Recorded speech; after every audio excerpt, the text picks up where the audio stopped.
Hi, I'm Emily Dewitt. I'm a team leader with Usborne Books and More, and today I'm going to show you guys some of my favorite books. The first book I want to show you is called Secrets of Winter. This is part of our Shine a Light series. These books are meant to be read with a flashlight, and we have 11 books in this series.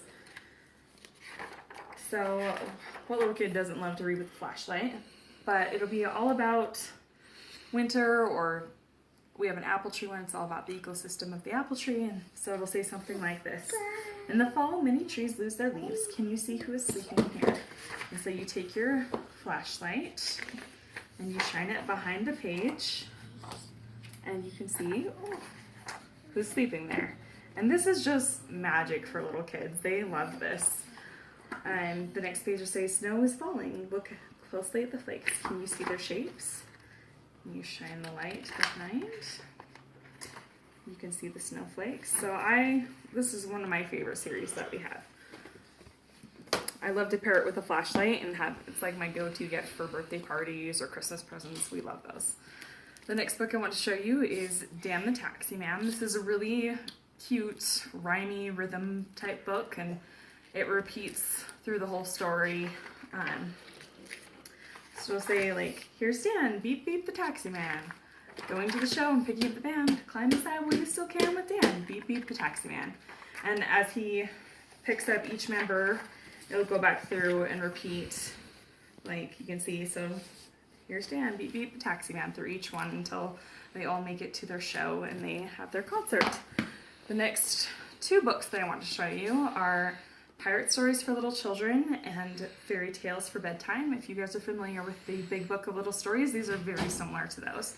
They have the same hardback covers and a little ribbon to keep track, and there's just lots of different stories.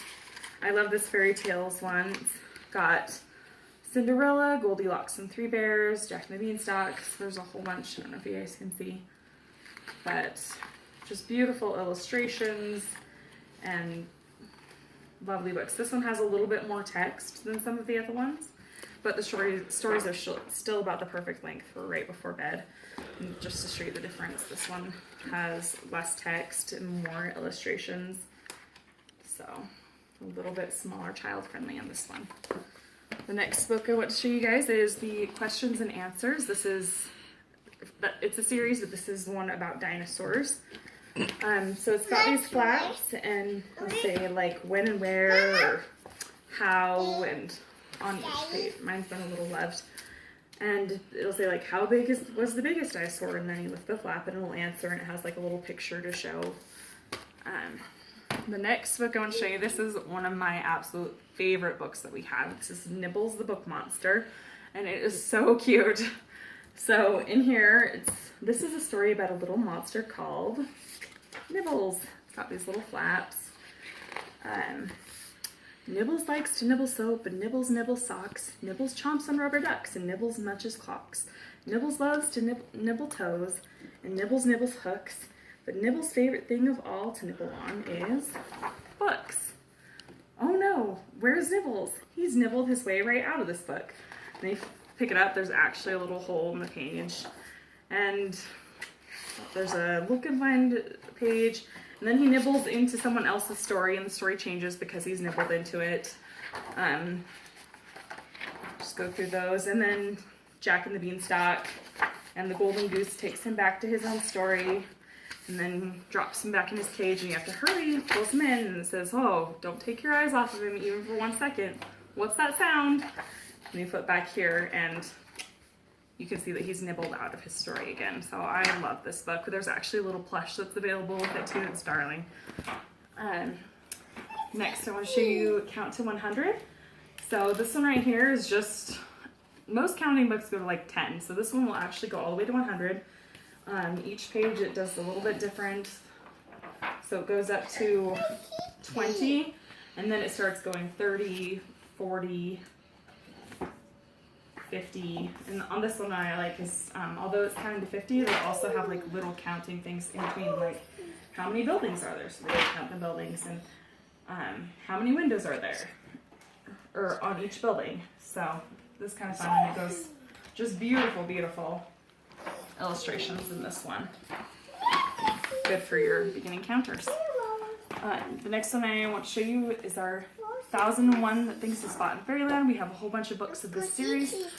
And these ones are also good for counting. So it just has find 6 pink flower fairies, 10 dandelion clocks, and you have to find each of those different things on each page. The next one is one of our new sound books. This one is Jungle Sounds. They have a little switch on the back. You flip the switch, and what I like about this one is instead of having this sound panel where they just sit there and push it the whole time you're trying to read, is there's little sound things on the page. So you hit the circle, you can hear, and then so that each page has one sound thing, and it's throughout the page, so it's a little bit more interactive with the story. Next I have Zoo Picture Puzzle book, and this one right here it's kind of like an I Spy book as well, but let's say like, can you find my bag of nuts? And so, or where's that egg I laid? And lots of different things. And they're just really fun pictures. You can find lots of things.